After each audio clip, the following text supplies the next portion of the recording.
Hello friends, જય શ્રી કૃષ્ણ, જય દ્વારકાધીશ. સ્વાગત છે તમારા બધાનું મારી પોતાની યુટ્યુબ ચેનલ આયુષીસ હોમ કુકિંગ રેસિપીમાં. આજનો મારો આ વિડીયો થોડોક અલગ છે. મતલબ કે આપણે રોજ ખાવા પીવાની રેસિપી તો હું વિડીયોમાં મૂકું જ છું. તો આજે હું તમારી સામે લઈને આવી છું ઘરગથ્થુ ઉપચાર કે જે શરદી માટેનો છે. અત્યારે ચોમાસાની સિઝન ચાલી રહી છે. ચોમાસાની સિઝનમાં દરેકને એક જ સમસ્યા હોય છે કે ઘરમાં નાનાથી લઈને મોટા સુધી સૌને શરદીનો પ્રોબ્લેમ હોય છે.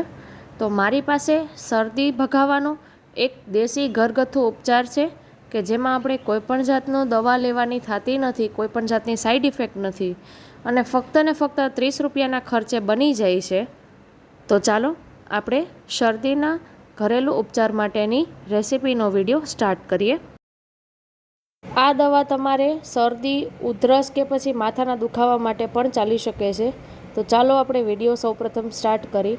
આ બનાવવા માટે તમારે 10 રૂપિયાનો ભીમસેની કપૂર લેવાનો, 10 રૂપિયાના અજમેટના ફૂલ લેવાના અને 10 રૂપિયાના અજમાના ફૂલ લેવાના.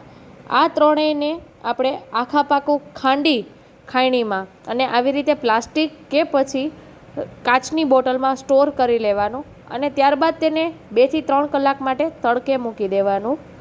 તડકે મૂક્યા બાદ તમે જોશો 2 થી 3 કલાકની અંદર જ આ લિક્વિડ બનીને તૈયાર થઈ જશે. આ જે લિક્વિડ બને છે તેનું માત્ર અડધું જ ટીપું, હજી હું ઉલ્લેખ કરું છું, ફક્ત ને ફક્ત અડધું જ ટીપું તમે ગરમ ચા કે દૂધ કે પછી ગરમ પાણીમાં પણ તમે એડ કરી અને એ પી જવાનું છે. તમારે શરદી, માથું કે પછી ઉધરસ સાવ એટલે સાવ મટી જશે. ફક્ત ને ફક્ત 30 રૂપિયાની દવા છે. દર્શક મિત્રો, મેં આ ઘરે બનાવેલી છે એટલા માટે હું તમારી સાથે શેર કરું છું. જો તમારે પગમાં કે પછી કમરમાં સાંધાનો ગમે એ દુખાવો હોય ત્યાં પણ તમે આ લિક્વિડ ઉપયોગ લઈ શકો છો. ફક્ત અડધું જ ટીપું ઉપયોગમાં લઈ અને તેને તમારા સાંધાના દુખાવા ઉપર ઘસવાનું છે. તમને 100% રિઝલ્ટ મળશે આનું. આમાં જે મેં અજમેટની સળીનો ઉપયોગ કર્યો છે, આ વિડીયોમાં મેં જે ભીમસેની કપૂર અને અજમાના ફૂલનો જે ઉપયોગ કર્યો છે તે તમને કરિયાણાવાળાની દુકાને આરામથી મળી શકે એમ છે. અને જે અજમેટની સળીનો ઉપયોગ કર્યો છે, અજમેટના ફૂલ, તે તમને કોઈ પણ પાનવાળાની દુકાને આરામથી મળી શકશે.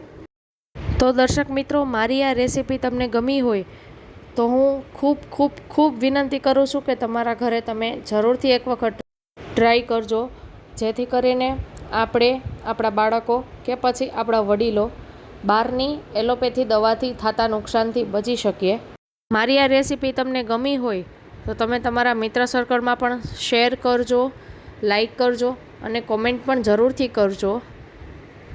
અને મારી ચેનલમાં જો તમે નવા હોય તો આજે જ સબસ્ક્રાઈબ કરી દેજો અને બાજુમાં આપેલા બેલ આઇકનને ક્લિક કરી દેજો, જેથી કરીને તમને મારા નવા વિડીયોની અપડેટ મળતી રહે. આવજો ત્યારે. જય દ્વારકાધીશ.